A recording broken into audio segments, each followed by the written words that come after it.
Très bien.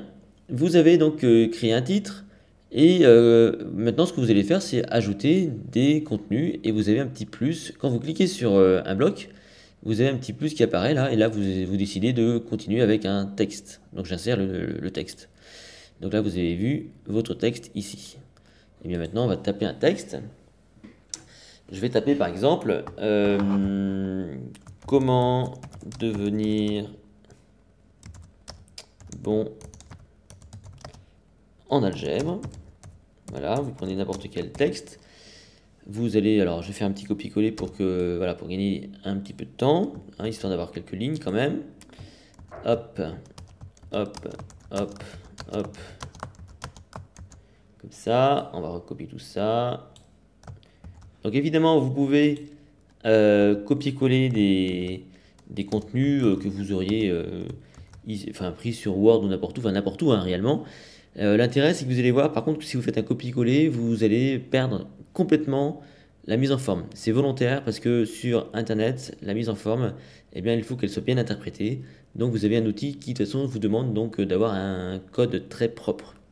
Donc, j'ai ici un contenu et vous avez toujours ici ce petit menu contextuel, ce qui fait que je peux, par exemple, regardez, les options, mettre le paragraphe en exergue. Si je fais ça, il va apparaître en fond grisé. On peut le mettre comme comme le texte, comme le titre, en centré, à droite, à gauche. Je peux mettre médaillon et à droite. Là, ça n'a pas d'intérêt, mais je vais vous montrer tout à l'heure avec une image. Et on peut créer des colonnes. Ça aussi, je vais vous montrer tout à l'heure. Surtout, ce qui est intéressant, c'est évidemment quand vous voulez passer en gras, bah, vous restez dans le contenu, vous surlignez le contenu, et là, automatiquement, vous avez une petite fenêtre contextuelle qui apparaît en plus pour mettre en gras, en italique, en surlignage, pour insérer un lien, pour effacer le formatage. Alors, admettons que je veux y mettre du gras, bon, je mets ça en gras. Je peux à nouveau, pourquoi pas, insérer, alors italique, ça vous comprenez, ça c'est surlignage jaune, bon. Je peux insérer par exemple une note de fin de page. Ici, par exemple, je pourrais très bien dire voir le cours de monsieur machin. Voilà. Machin. Bravo. Comme ça plutôt. Ok. Et là, vous avez donc un petit rappel qui sera ici, qui apparaîtra ici avec le petit 1, donc qui fera un rappel. Vous pouvez choisir donc d'intégrer un lien.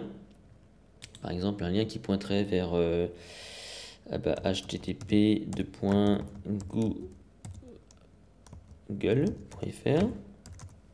Vous faites ajouter, vous faites OK, et là vous avez un lien qui apparaît.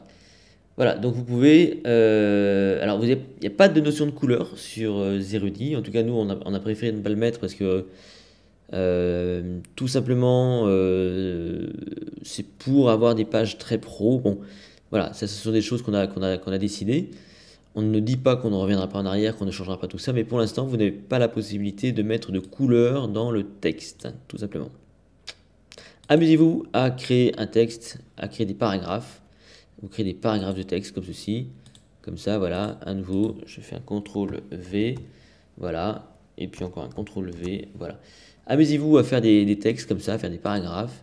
C'est mieux de créer des blocs de texte plutôt que de faire un texte complet à la suite qui soit très très long, notamment pour la mise en forme. Vous allez voir que c'est quand même beaucoup plus propre quand vous séparez les paragraphes entre eux. Alors tout est possible hein, évidemment, on pourrait très bien faire un paragraphe comme ça, voilà, il n'y a pas de souci hein, évidemment, on peut faire ça. Maintenant bon voilà, il faut apprendre à faire des choses bien, mais bon, vous pouvez faire vraiment un peu tout ce que vous voulez.